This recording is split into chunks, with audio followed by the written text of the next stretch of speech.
गृहिणी है, कोई बेचारी नहीं। हर समय रेखा रेखा सब भाभी को ही मानते हैं। मेरी तो जैसे कोई इज्जत ही नहीं। आखिर मैं भी तो बहू हूँ, छोटी ही सही। पर नहीं, सारा लाड प्यार अपनी बड़ी बहू रेखा के लिए ही रखती हैं। आपकी मम्मी, मैं यहाँ 10 दिन की छुट्टी लेकर आई हूँ, अपने नए घर का निमंत्रण देने। थोड़ा तो मान सम्मान देते। बस सारा समय रेखा बहू, मेरे तो कान दुखने लगे हैं। मधु का पति राकेश बोला, अरे भाभी यहाँ 6 सालों से हैं, पूरा घर संभालती हैं, रस बस गई हैं। उन्होंने हम लोगों के लिए बहुत कुछ किया है और उनकी पाक कला तो न तो सबका दिल जीत लिया है।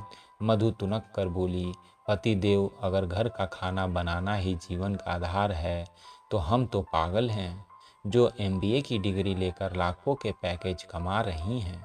इस पर विनय बोला, तुम्हारी इसी ईर्ष्यालु स्वभाव के कारण 2 साल में भी तुम अपनी जगह नहीं बना पाई इस घर में।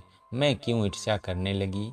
साइंस में टॉप करने वाली होम साइंस की स्टूडेंट से क्यों ईर्ष्या करेगी? वैसे भी उन्हें बताऊंगी कि पुणे में मेरी कितनी इज्जत है। राकेश बोला, यहाँ बात कौन क्या कर चुका है या नहीं है, बात विचार की है। तो मैंने कौन सी कोड़े बरसाए रखे हैं, जब भी आती हूँ भर भर के गिफ्ट लाती हूँ। राकेश बहस नहीं चाहता था, वह चुप हो गया। मधु अपनी बड़ी भाभी रेखा से बहुत ईर्ष्या रखती थी, हमेशा उन्हें नीचा दिखाने में लगी रहती। पुणे से जब भी आती कपड़े गहने नौकरी का घमंड ही बताती। पर रेखा का एक साधारण सिंपल और नेकदिल लड़की थी। मधु और व्यवहार बुरा होने के बावजूद छोटी बहन समझकर टाल दिया करती थी। पर मधु उसकी तारीफ सुन ही नहीं पाती थी, इसलिए आज वो अपने पति से शिकायत कर रही थी। पर पति भी मधु के व्यवहार को समझता था, तो इसलिए कुछ नहीं बोला। अभी इन दोनों ने पुणे में नया घर खरीदा है। उसी के गृह प्रवेश कार्यक्रम में शामिल होने का न्योता अपने घर वालों को भोपाल देने आया है। सभी लोग पुणे उद्घाटन में पहुँचे। शानदार घर, बढ़िया सजावट, महंगे से महंगा सामान, मॉड्यूलर किचन। सास और रेखा बहू ने मधु की बहुत तारीफ की। इधर मधु फूले नहीं समा रही थी। सोची तारीफ ही करो, खुद ने देखी भी नहीं होगी ऐसी रसोई। रेखा ने पूछा, तुमने प्रसाद का हलवा बनाया है क्या? मधु बोली, मैं तो खाना बाहर से ऑर्डर किए हैं, प्रसाद का हलवा मैं तो भूल ही गई। सास बोली, कोई बात नहीं, रेखा बहू हमारी मास्टर है, फटाफट बना देगी। रेखा की तारीफ सुन मधु मुंह बिचका लेती है। इतने में मधु के ऑफिस के लोग आ गए। मधु ने सभी का परिचय करवाया। तभी मधु की बॉस माला बोली, वह कौन है जो किचन में काम कर रही है? देखो किस तरह से फटाफट काम कर रही है, काबिले तारीफ है। उसकी सहेलियों ने भी हाँ में हाँ मिलाई। अब मधु रेखा की तरफ देखते हुए बोली, यह मेरी भाभी है, ये छोटे शहर से है, घरेलू हैं, उन्हें अपनी बातें समझ नहीं आने वाली। तुम चलो यहाँ से, टेबल पर बैठकर कुछ खाते पीते हैं। रसोई खुली हुई थी और रेखा ने सब सुन लिया। मधु के मुंह से ऐसे शब्द सुनकर घर वाले खुश नहीं थे, पर वे माहौल को ख़राब नहीं करना चाहते थे, इसलिए अभी कुछ नहीं बोले। सबने खाना खाया, साथ में हलवा खाते हुए मधु की बॉस माला फिर बोली, मधु बहुत टेस्टी हलवा है, तुमने बनाया है? मधु जवाब नहीं देना चाहती थी। तभी अचानक सास राधा जी बोली, मेरी बड़ी बहू रेखा ने बनाया है, उनके हाथों में जादू है। माला मुस्कुराते हुए बोली, बुलाइए तो सही, हम भी उनसे मिले। मधु बेकार मन से रेखा को बुला लाई। माला बोली, आइए बैठिए, हम जब से देख रहे हैं आप रसोई में व्यस्त हैं। रेखा पसीना पोंछते हुए बैठ जाती है। मधु बोली, इनको बस यही आता है, खाना पकाना, बेचारी हाउसवाइफ है। मधु के ऐसे शब्द सुनकर रेखा से रहा नहीं गया, क्योंकि आज पानी सर से ऊपर चल गया था। मधु, कोई घर में आए मेहमान की ऐसी इज्जत करता है क्या?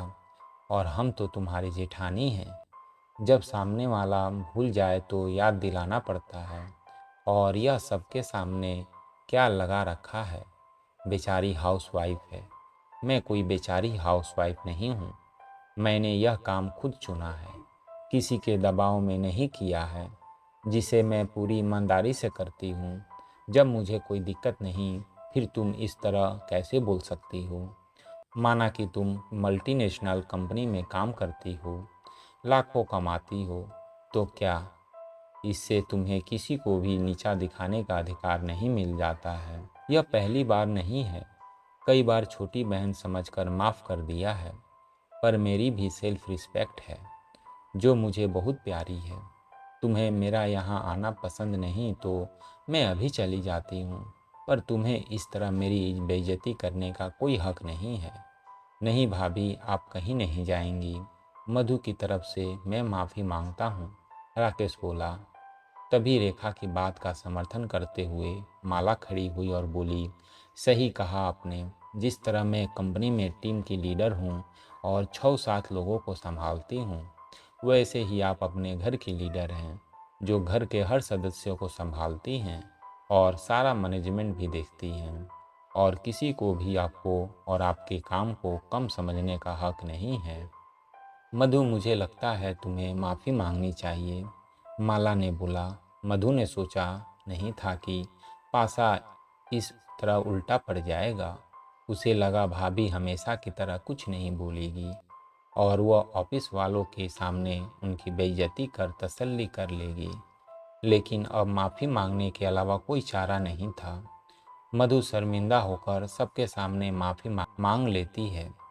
पता नहीं मधु ने मन में माफ़ी मांगी या नहीं, पर आप ही सोचिए, जब तक हाउसवाइफ गृहिणियाँ खुद की इज्जत नहीं करेंगी तो हमारी वैल्यू समझेगा कौन?